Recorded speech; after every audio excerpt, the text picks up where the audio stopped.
Olá, muito boa noite. Eu sou o Luiz Schmidt, você está vendo Direito.com. Você pode nos assistir sempre, todas as segundas-feiras, a partir das 21 horas. Aqui na UpTV temos também no facebook.com/direito.com ou youtube.com de Programa Direito.com. Hoje nós vamos falar sobre um assunto muito interessante que é compliance. E para falar desse assunto, nós temos aqui Débora Silva, nossa entrevistada de hoje. Ela já tem 12 anos de experiência nesse assunto, nesse ramo, né? E a gente vai discorrer um pouco sobre o assunto compliance, que é bastante abrangente. Então, primeiramente, Débora, muito boa noite. Obrigado por ter aceitado o nosso convite. E eu queria começar, primeiro, explicando para todos que estão nos assistindo o que é compliance. O que seria, né? Claro que talvez a gente, no tempo do programa, não seja possível explicar tudo, mas o que seria o compliance? Bom, resumidamente, porque, como você disse, ele é muito abrangente, é um projeto de regras e condutas éticas que se deve apresentar dentro de uma empresa, tratando-se desde o piso de fábrica até o diretor da empresa, né? E isso é muito importante porque não são só éticas e regras, são formas de se relacionar dentro de uma empresa, não só com os clientes internos, que são os empregados, mas também com os clientes externos, mídia, mercado, concorrente, os fornecedores. Então, é muito abrangente mesmo. Então, ele está para o ramo industrial muito além do que uma ISO pode oferecer, por exemplo, ou a ISO complementa o compliance. O compliance, a ISO é um braço do compliance ou não? Sim, é um braço muito importante para o compliance, sim. Entendi. Então, assim, pelo que você está dizendo, além de normas normas de relacionamento para com os órgãos públicos, o relacionamento interno também, ou seja, a questão do assédio moral que está muito discutida, está dentro do compliance também? Sim, dependendo do porte da empresa, ele pode ser tratado sim pelo compliance officer dentro da empresa. Mas dependendo do porte da empresa, ele pode ser direcionado para... porque existe uma grande confusão mesmo, mas ele pode ser direcionado para a área de RH. Entendi. Que você consegue trabalhar isso de uma outra forma. O compliance, na verdade, ele traz, além de regras, de leis, de formas de condutas, ele traz assim para que se crie um ambiente ético. Então, o compliance pode se definir dentro de uma empresa de grande porte, é tudo aquilo que pode ser discriminado como crime. Certo, ou seja, tudo que pode, todas as relações fora da empresa ou dentro da empresa que podem ser consideradas como um crime, isso entra como um compliance. Sim. Entendi. Existe uma nova lei anticorrupção que está levantando esse tema do compliance. Você poderia falar um pouco sobre essa lei, só para a gente poder entender como que se aplica essa lei dentro das empresas? E principalmente, a gente está falando de um Brasil multifacetado quando a gente fala de empresas. Como que essa nova lei ela se aplica? São para todas, para as pequenas, para as grandes, para todos os ramos? A lei ela veio para todas as empresas. Ela foi regulamentada em São Paulo, Tocantins e mais um outro estado só. Então, assim, ela veio, não houve a regulamentação no Brasil inteiro. Então, ela trata mais o quê? De quais são as punições para quem comete fraudes e roubos, mais ligado à instituição pública, né? Ela tem a tendência, vamos dizer aqui, que nós estamos em época de eleição. Sim. Então, a gente sabe como funciona, que por enquanto vai se brecar um pouco isso. Mas a tendência é que no máximo, daqui 1 ano e meio, todo mundo já esteja aí sobre o olho... Sujeito dessa lei. Entendi. Vai ter que ter todo mundo... E assim, é um projeto que não é de um dia para o outro. Então, é interessante que as empresas comecem a trabalhar, desde microempresa até grande porte, todas vão ter que se adequar a essa lei. E, assim, falando de lei, aqui no Brasil, a que mais afeta a gente, que a gente pode dizer, é a UFCPA, que é lá dos Estados Unidos, mas isso é para as grandes empresas que elas recebem o capital estrangeiro. Por isso, eles são, além da lei brasileira, ele também tem que responder à lei americana, que é bem mais rígida em relação à falta de ética. Entendi. Agora, para quem não conhece compliance e gostaria de implementar isso dentro da empresa, como que a pessoa poderia começar um trabalho de compliance dentro da empresa? Que tipo de profissional, onde que se busca isso no mercado? Qual é o passo a passo? Para quem não conhece, qual é o primeiro passo a dar para eu implementar um compliance na minha empresa? O compliance, as empresas de compliance aqui no Brasil são novas. E todos os materiais, infelizmente, são todos em inglês. Existem 3 livros agora que foram lançados em português, é um material interessante. Então, assim, existem poucos profissionais na área, mas existem escritórios especializados para fazer o serviço de compliance. Então, a primeira coisa é contactar, fazer a pesquisa, um escritório de governança especialista em compliance, e com isso vai ser analisado de imediato quais são as necessidades da empresa, o risco da empresa, não do projeto interno, mas sim da empresa. Então, dependendo da empresa, ela está muito mais sujeita a riscos que exijam um compliance um pouco mais rigoroso, digamos assim, do que outras. Ela está muito voltada ao risco que essa empresa corre de possivelmente estar sujeita a um crime. Então, basicamente, o compliance está muito voltado mais ao risco da atividade? Também. Vamos colocar assim um exemplo prático. Quem trabalha com órgão público, ele está mais propenso, correto? Quem tem serviços mais burocráticos, empresas que trabalham muito com burocracia, ela está propensa a cometer fraudes contra até os concorrentes, casos que a gente pegou recentemente de problemas que foram causados em decorrência da própria concorrência, né? Ele fez uma denúncia e por essa empresa possuir o projeto de compliance, ela não foi sancionada por isso. Entendi. Né? Então, isso vai muito do porte, sim. Bom, vamos responder uma pergunta de um internauta, Hernandes, de Bela Vista, São Paulo, perguntou o seguinte: o que exatamente o profissional dessa área faz no dia a dia? Nós trabalhamos em equipe, não é só um profissional. Então, o que é feito? A empresa entra em contato conosco, informa que está interessada num projeto, pode ser o projeto de governança, porque o projeto de governança, ele envolve toda a área administrativa. Então, a administração passa a ser desenvolvida pelas pessoas que estão desenvolvendo o projeto de governança e compliance, ou existe só o projeto de compliance. O que nós fazemos?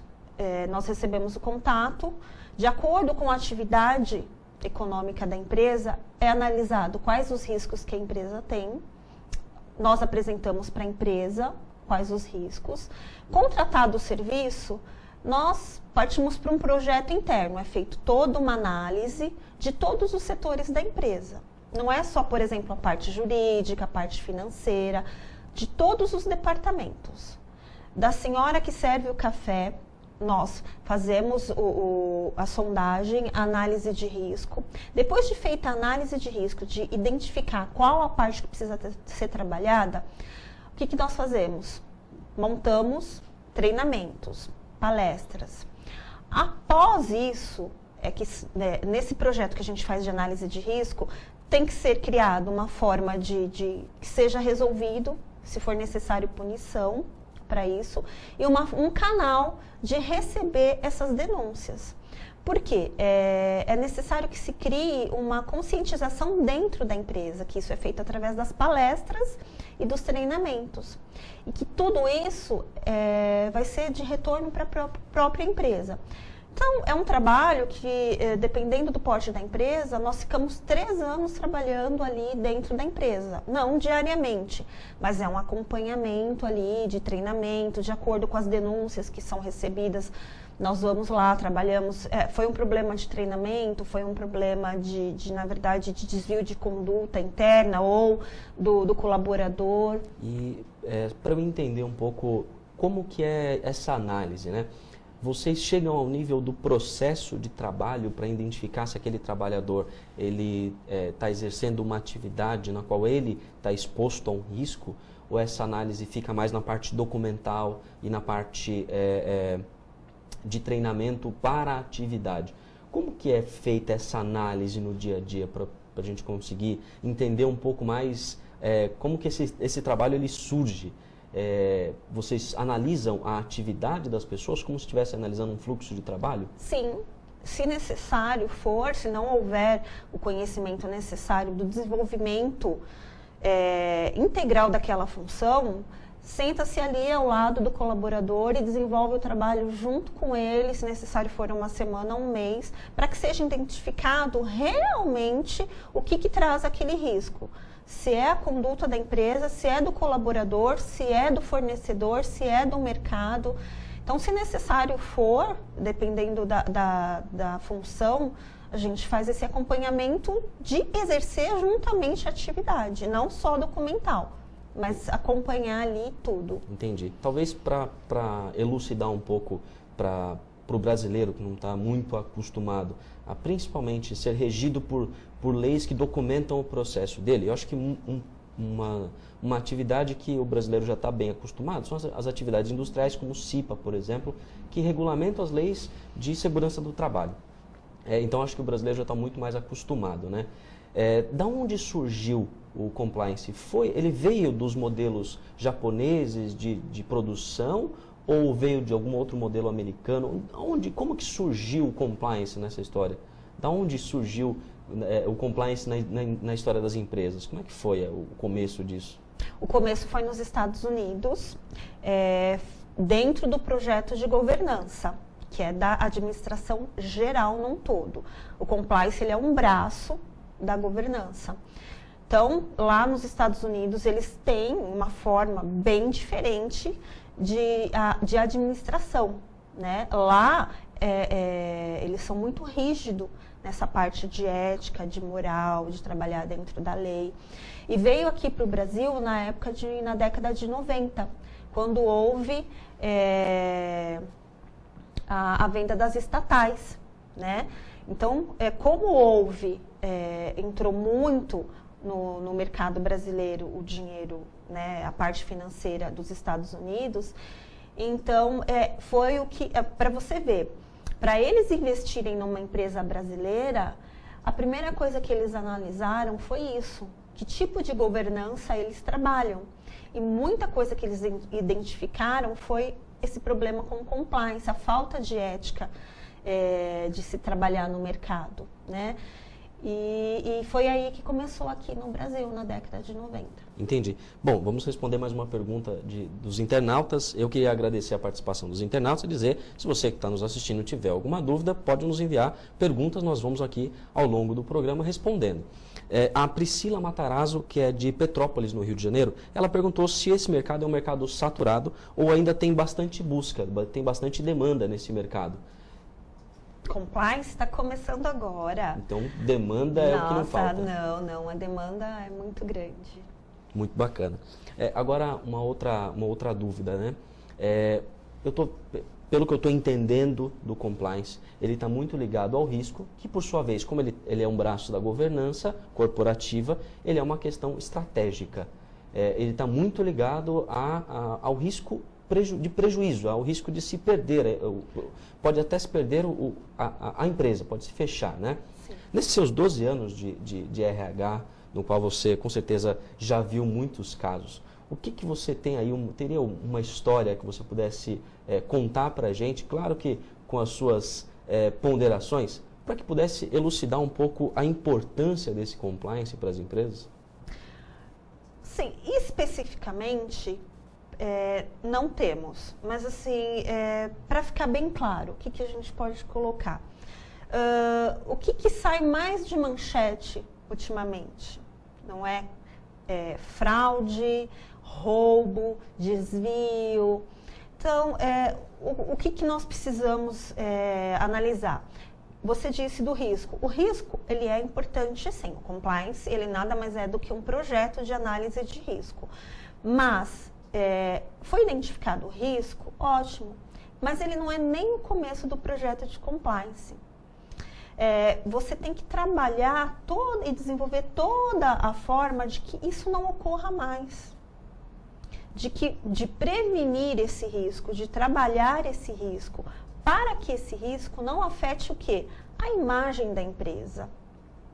Porque uma empresa pode ser a maior do mundo, multinacional, e né? Nós temos um caso recente aí de uma empresa alimentícia, muito famosa, mas que infelizmente veio à mídia por um problema de fiscalização, de falta de ética, de procedimentos de fiscalização, né? Então, assim, não trata-se diretamente ali, né, de um compliance, mas é um crime, vai ser analisado. Pode ser analisado como um crime. Pode ser analisado como um crime, embora haja as justificativas. Mas, assim, o que a gente precisa analisar? Isso vai trazer um prejuízo muito grande para a empresa. Né? Prejuízo de imagem, prejuízo para os acionistas. Financeiro para os acionistas. Quem investia nessa empresa ou quem estava interessado em investir não vai investir mais. Então, o compliance traz todo esse benefício de garantir a imagem, a ação das empresas, o relacionamento interno. Foi detectado que até os funcionários eles produzem mais porque eles se sentem ali seguros. Então, é um departamento, o compliance, ele é um departamento ali totalmente fora da empresa, porém, ele é como se fosse um pilar que mantesse as estruturas. Bom, vamos responder mais uma pergunta aqui da Maura Feliciano, ela é de São Paulo, e ela está perguntando qual que é a diferença entre os trabalhos de compliance, da auditoria e regras da ISO. Ou seja, qual que é a diferença uma auditoria compliance com uma auditoria de ISO, com todas as regras regulamentares? Qual que é a diferença? A diferença, sim. O ISO, ele é específico para uma determinada certificação. Né? Por exemplo, de produção, de garantia de um produto. Então, ele busca aquelas normas específicas, ele tem que seguir aquelas regras de produção para aquele produto conseguir aquela qualificação, aquele certificado de ISO 9000. Já a certificação de compliance, ela é um processo contínuo de aperfeiçoamento. Não vem uma regra dizendo, olha, o produto tem que ter qualidade A, sequência B, voltagem C. Não. O compliance, ele vai se desenvolvendo de acordo com o mercado, de acordo com a necessidade da empresa, de acordo com o mundo, pode se colocar de acordo com o mundo. Então, vão surgindo novas regras, novos relacionamentos, novas burocracias, e o compliance tem que ir se aperfeiçoando a isso. Para quê? Para que a empresa cresça dentro de uma conduta ética, trazendo a todos os empresários a consciência ética. Né? Não existe a sustentabilidade. Ele quer estar bem no marketing. Eu vou criar um projeto de sustentabilidade. Porém, daqui a pouco acontece o que a gente viu recentemente. Estoura uma bomba dessa por falta de acompanhamento. Ou seja, então, a carne, ela tem um selo, né? Isso é um ISO. Ou seja, além do processo de produção, o compliance ele abraça todas as outras certificações, como uma OSA, como uma ISO 14000, que vão de acordo com seus mercados ali, a maior aplicação ou menor aplicação dentro da empresa, né? Agora, eu estou com uma outra dúvida. Para quem, por exemplo, tem ações na Bolsa de Nova York, eles estão sujeitas a uma certificação, que é uma certificação chamada Sarbanes-Oxley. O compliance, ele vai no nível da contabilidade para saber se essa empresa ela emite relatórios contábeis com verdades ali ou não? Ele vai nesse nível? Sim.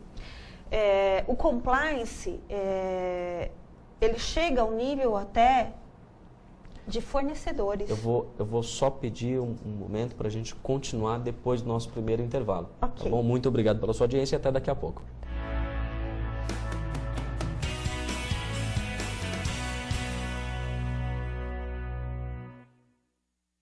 Todos os dias, meninas e meninos são vítimas de muitas formas de violência. E o pior é que muita gente finge não ver nem ouvir e silencia. Não desvie o olhar. Fique atento. Denuncie. Proteja.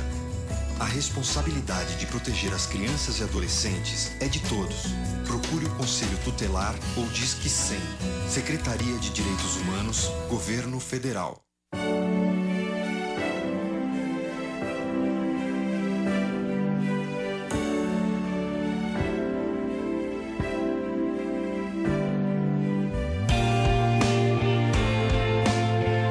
Doar sangue é um ato de solidariedade que eu, você, todos nós devemos praticar. Doe sangue, faça disso um hábito. Essa corrente precisa de você. Seja um doador. Um grande ato incentivado e apoiado pelo SUS. Tem motorista que sabe curtir o carnaval. Dirige na boa, sem pressa. Não pega o volante quando bebe e nem corre risco à toa. Infelizmente, nem todos são assim. A irresponsabilidade de uns põe em risco a vida de todos. A nova lei seca está em vigor. Bebida e direção. Deixe essa mistura fora da folia. Ministério das Cidades. Governo Federal. A Roberta sabe que o leite materno é muito importante. E ela vive a emoção de amamentar todos os dias. Emoção que, por sinal, vem em dobro. O leite materno ajuda a criança a crescer forte e saudável. E para tornar esse momento mais especial, conte com um profissional de saúde para escutar você e ajudar a tornar a amamentação ainda mais tranquila. Conte com o SUS. Procure uma unidade básica de saúde.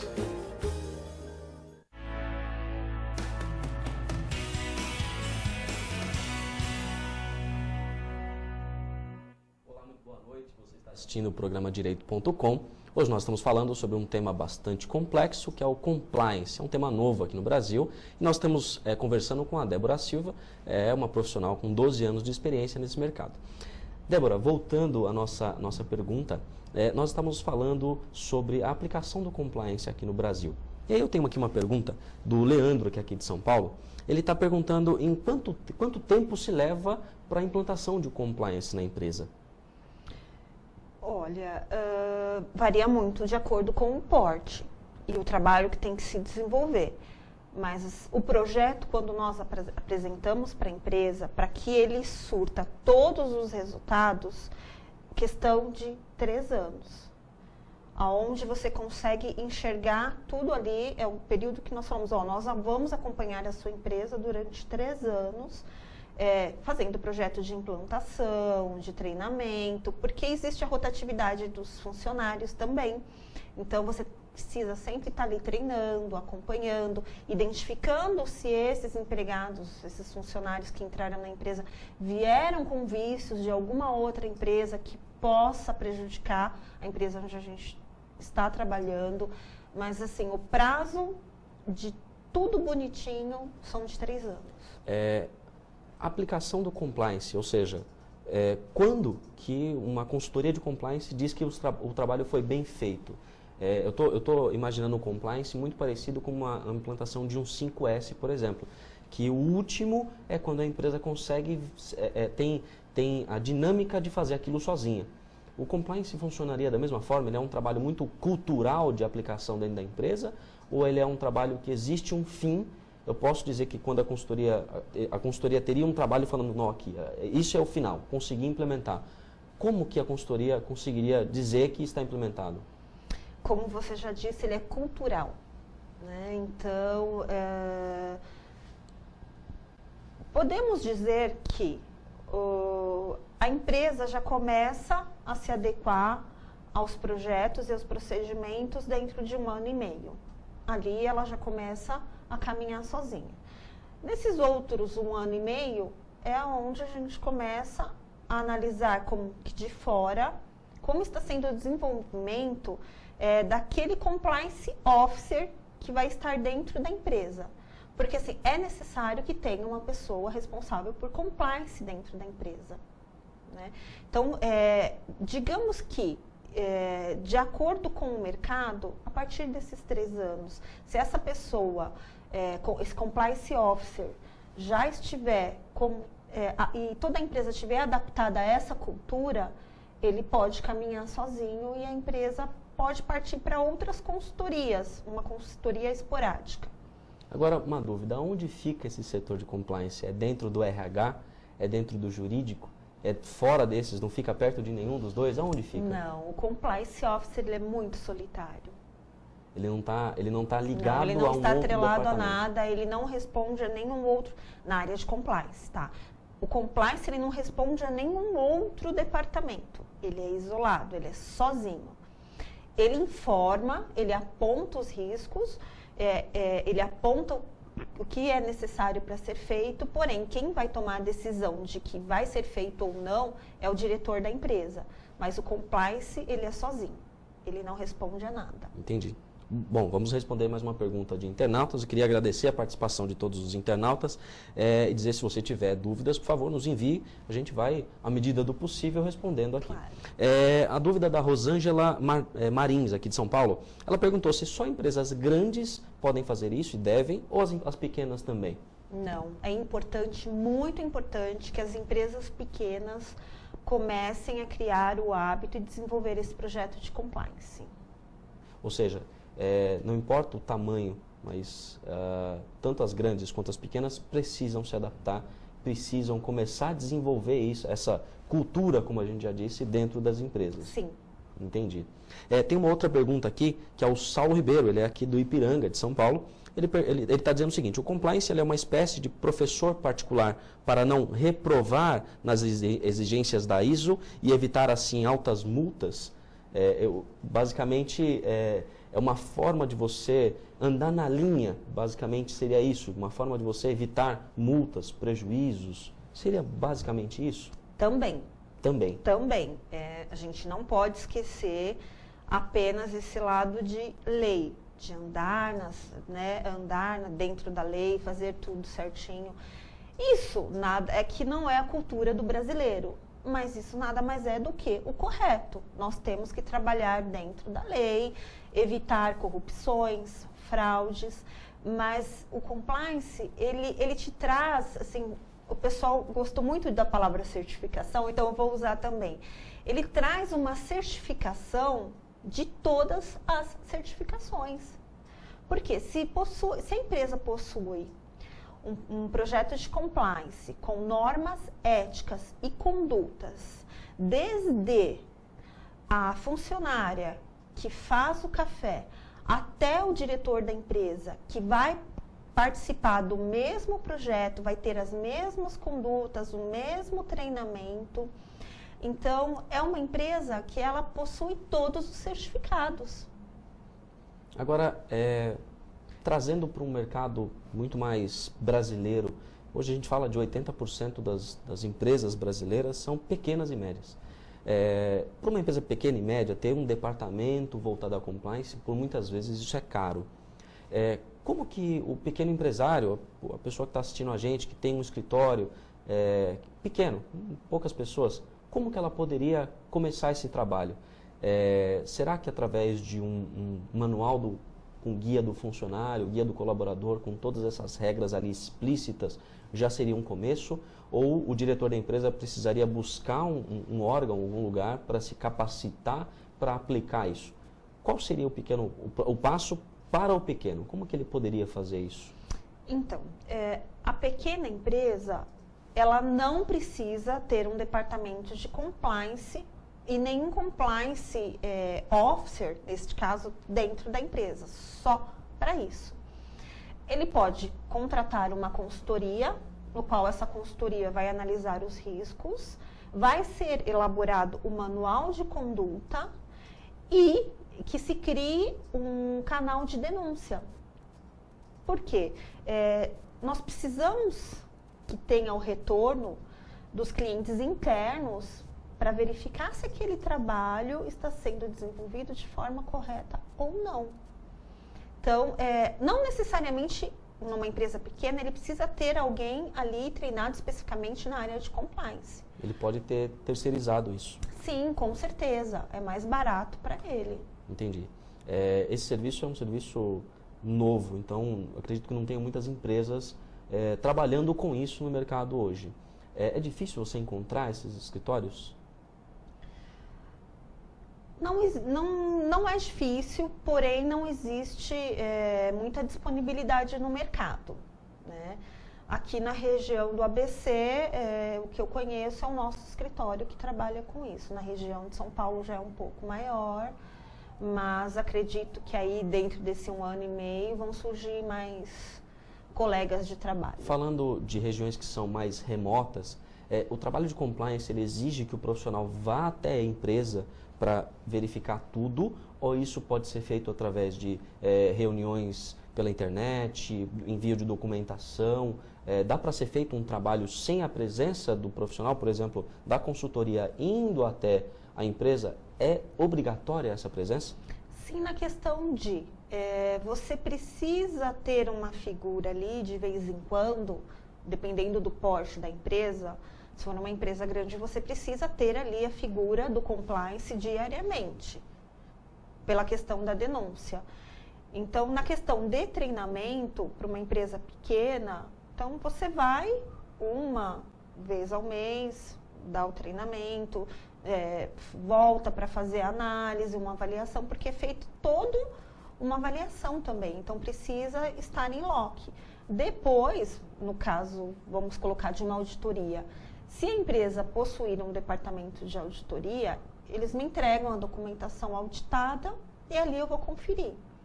Agora, existem empresas que elas já não autorizam a saída dos documentos. Então, é necessário que seja feita uma auditoria dentro da empresa. Entendi. Então, vamos mais uma pergunta aqui. A Carla Reis, ela está agradecendo que a gente falou a respeito da necessidade de se ter um departamento para compliance dentro da empresa ou não. E eu vou complementar um pouco. É caro o serviço? Para o pequeno e médio empresário, esse serviço ele é um serviço ainda caro ou você tem diversas formas e diversos preços para trabalhar com isso? O projeto vai de acordo com o trabalho que tem que ser desenvolvido, né? Se é um trabalho que vai exigir vários peritos dentro da área, então ele vai ficar um pouco mais oneroso dentro do compliance. Mas assim, analisando custo-benefício, o que isso vai trazer de retorno para a empresa, ele não é caro. Esse retorno eu poderia dizer numa apólice de seguro, por exemplo.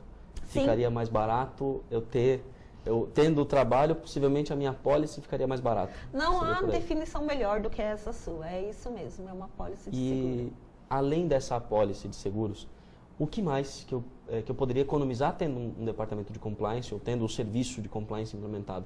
O que mais que eu conseguiria economizar dentro da minha empresa? Não é questão de economizar, e sim de agregar.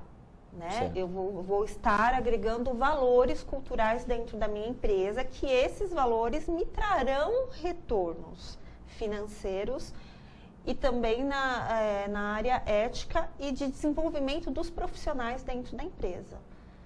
Então, você acaba na hora de você transmitindo os conhecimentos, dando treinamento, isso acaba motivando, e o fato do empregado estar ali, estar sabendo que ele está sendo visado, valorizado, isso traz um benefício na produtividade dele, não só na mão de obra, como no desenvolvimento administrativo.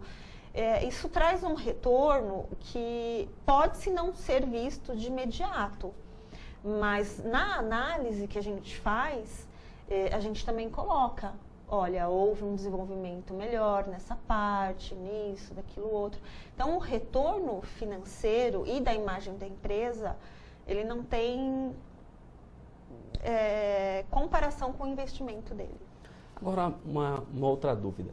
Como que a consultoria sabe que a empresa está pronta, está apta para lidar ali com compliance?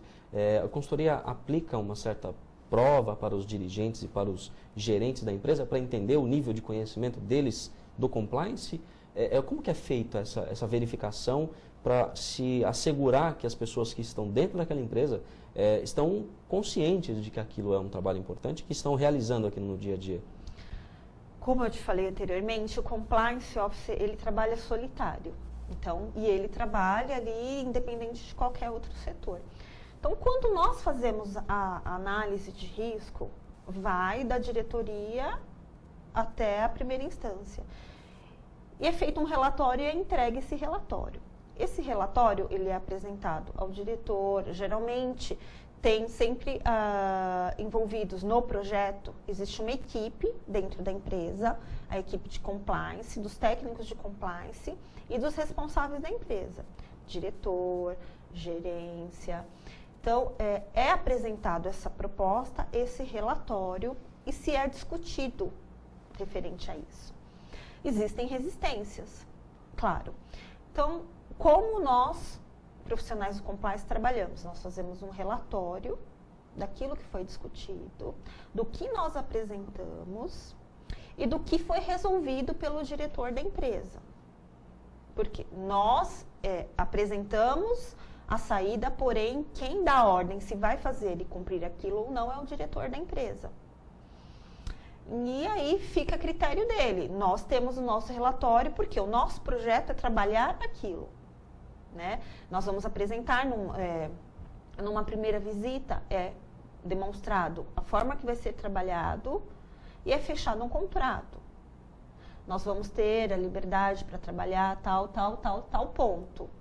Certo. Agora, quando trata-se, por exemplo, numa parte de uma demissão, existe um diretor comercial que trabalha lá há 15 anos e que cometeu uma falta de ética. Olha, nesse caso teria que ser aplicado isso de acordo com a conduta interna da empresa. Aí o diretor-geral fala, não, ele já trabalhou aqui há tanto tempo, não sei o quê, não vamos trabalhar, não sei o quê. Eu, como compliance officer, eu vou fazer o meu relatório e vou deixar ali documentado.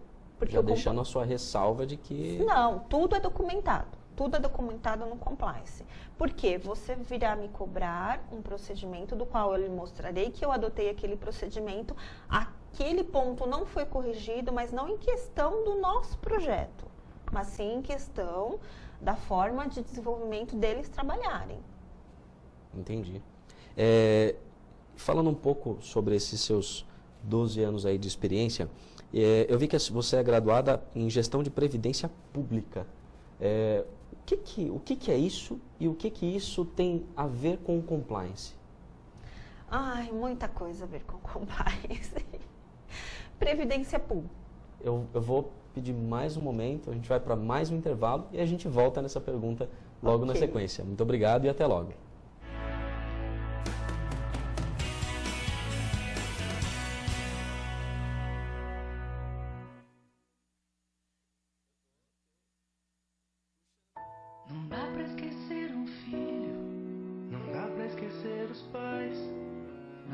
Esquecer amigos que a gente gosta demais. Não dá pra esquecer o irmão de sangue ou de coração. Não dá pra esquecer natais que nunca voltarão. Tem coisas que não dá pra esquecer nunca. Não exagerar na bebida é uma delas. Deixo minha visão ao homem que jamais viu o amanhecer nos braços da mulher amada. Deixo meu coração à mulher que vive exclusivamente para fazer o coração de seu filho feliz. Deixo meus rins a pessoas que tiveram seus sonhos interrompidos, mas que ainda os cultivam. Deixo meu pulmão ao adolescente que quer gritar ao mundo mais uma vez, eu te amo! Deixo meu fígado para aqueles que não tinham esperança na recuperação. Deixo ossos, pele e cada tecido meu à criança que ainda não descobriu o que é viver por inteiro. Deixo a você o meu exemplo. Deixo à minha família o desejo de ser um doador. Deixo para a vida, enfim, um recado. Nós vencemos. Seja um doador de órgãos, seja um doador de vidas. Crack. Droga perigosa que pode causar dependência, tirando a liberdade de quem usa. Mas para enfrentá-lo, existe o programa Crack é Possível Vencer, que já capacitou profissionais de diversas áreas. Entre eles, educadores, para orientar sobre o risco das drogas. Os dependentes e suas famílias recebem cuidado integral nos centros de atendimento de saúde e assistência social e nas comunidades terapêuticas. Os usuários em situação de rua também são assistidos por equipes de assistência social e saúde. E para enfrentar o tráfico de drogas, o programa integra as ações de inteligência das polícias federal, rodoviária federal, estaduais e guardas municipais. As cidades também ficam mais seguras, com a rede de monitoramento e uma polícia mais próxima da comunidade. O programa Crack é Possível Vencer está em todos os estados, porque esse desafio é de todos. Informe-se, participe. Ministério da Justiça, Governo Federal.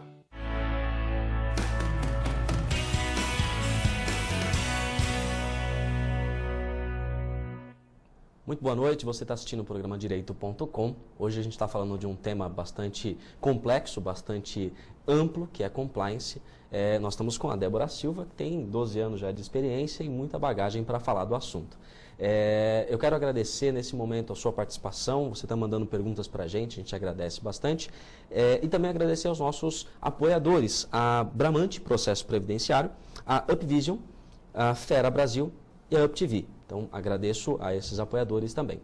Um pouco antes do intervalo, Débora, a gente estava falando sobre a gestão da Previdência Pública e o compliance. O que é a gestão da Previdência Pública e o que isso tem a ver com o compliance?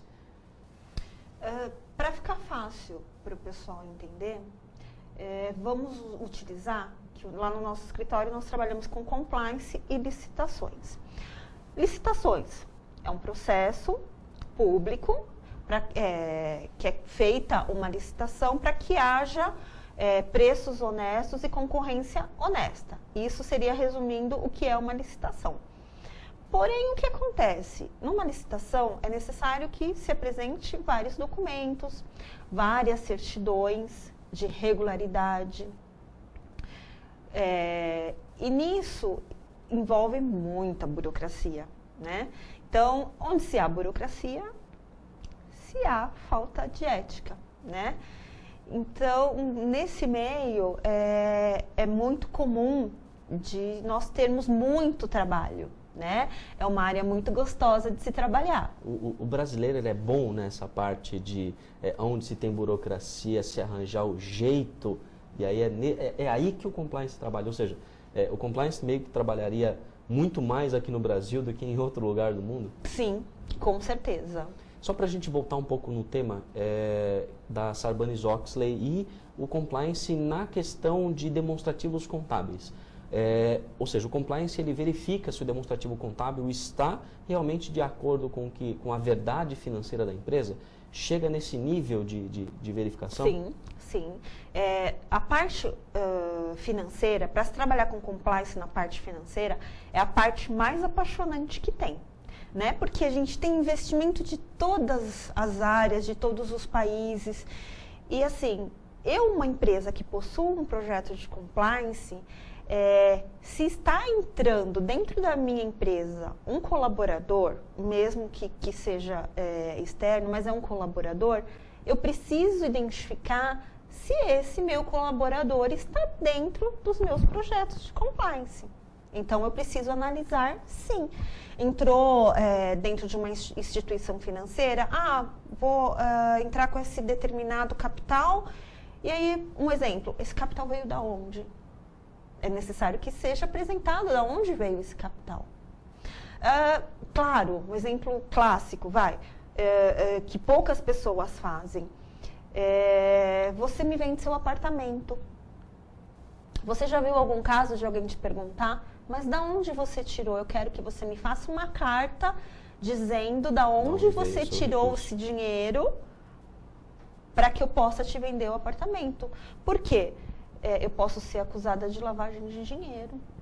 Você me pagou, eu não sei. A minha obrigação é de saber da onde veio. E sim, eu recebi um dinheiro, qual a origem desse dinheiro? Entendi. Né? Então, é assim que o compliance trabalha. Agora, para os cargos mais, digamos assim, de confiança dentro das empresas, o compliance, ele verifica também a ética desse profissional no mercado? Sim. E existem ferramentas que vocês fazem através disso para analisar? Como que se verificaria, por exemplo, a ética de um diretor de empresas? Como é que seria essa análise? Que é uma análise bastante sutil. É com base em alguma notícia que sai no mercado? Ou existem outras... o pessoal de compliance tem uma rede que ninguém sabe, mas que se comunica? Existe alguma coisa assim? Não, o compliance, ele, como eu te disse, ele trabalha com documentos, né? Então, todo o processo é analisado. Eu posso, como uma compliance officer, entrar dentro da sala do diretor e verificar a caixa de e-mail dele. Entendeu? Mas não que eu vá fazer alguma coisa em referência àquilo. É analisado, é feita a ata, é apresentado ali, vamos supor que seja ele que seja responsável pela decisão, mas está ali, é o meu projeto, eu identifiquei, eu apontei para ele e aquilo vai para a pastinha do compliance e fica ali arquivado. Agora, uma outra dúvida. Se por um acaso o nosso internauta, a pessoa que está assistindo a gente, se ele quiser virar um profissional de compliance, o que ele precisa ter para ser um profissional de compliance? O profissional de compliance não é como todo mundo imagina, ele não precisa ser formado em direito, ele não precisa ser advogado. É que se atrelou a forma de saber interpretar a lei e escrever a isso. Mas não, é necessário que ele tenha conhecimentos técnicos. Ele pode se especializar na área de... Dependendo da empresa onde ele for trabalhar, ele pode ser especializado na área de RH, na área tributária, na área de treinamento. Mas o interessante é que ele se especializasse num curso de governança e compliance. Mas, se ele não tiver, ele pode ir indo por partes. Né? Faz uma parte, tem um aperfeiçoamento e vai conhecendo as outras áreas e sempre trabalhando em equipe. Vamos responder mais uma pergunta de internauta. A Tainá Menezes, que é de Maringá, Paraná. Ela perguntou se o compliance ele se compara a um coach empresarial. É que o coach, na verdade, ele é como se fosse... Eu acredito que a pergunta dela está muito mais voltada para saber se o compliance ele educa a empresa para que ela trabalhe melhor. Sim, educa, mas naquela questão de cultura. Certo. O coaching já não mexe na cultura da empresa. Entendi. É mais técnico. Entendi. Então ele vai mais ele faz uma análise ainda mais profunda. Sim. Não só nas ações, mas nas atitudes também Sim. da empresa. Isso mesmo. Certo. Então eu vou antes de partir para o encerramento, eu vou ter uma frase aqui de finalização, que é uma frase de Aristóteles, que diz o seguinte: a alegria que se tem em pensar e aprender faz-nos pensar e aprender ainda mais. Então, comentando um pouco dessa frase de Aristóteles, que sempre geram frases muito, muito profundas e que a gente tem que pensar bastante. Eu acho que realmente a alegria que a gente tem em pensar e fazer as coisas faz com que a gente cresça ainda mais, aprenda ainda mais. Eu acredito que esse programa está sendo bastante esclarecedor para muita gente, assim como para mim também, principalmente nesse assunto que é uma pitada, está dando uma pitadinha só, que tem muita coisa ainda para falar, tem muito, pelo que você está dizendo, ainda é um mercado muito, muito jovem, então ele tem muito para fazer ainda. Você tem alguma consideração final, alguma frase que você gostaria de deixar para os internautas? Não, mais a questão da conscientização mesmo, que é isso que nós precisamos. Ou seja, vale a pena ficar atento a esse assunto, que é um assunto bastante interessante e que tende a ser muito frequentemente abordado aí no mercado, né? Será muito cogitado e cobrado de todos os empreendedores. Eu espero que seja realmente um assunto cogitado e que a sua consultoria seja cada vez mais requisitada e que as empresas também fiquem cada vez mais adequadas às leis. Sim, com certeza. Tá certo. Então, quero agradecer a todos os internautas que participaram com a gente, todas as perguntas foram enviadas. Você que está nos assistindo, toda segunda-feira a partir das 9 horas, a gente está aqui, uptv.com.br, também nos demais canais do Facebook e do YouTube. Muito obrigado a você que participou e muito obrigado aos nossos apoiadores também. Uma boa noite a todos.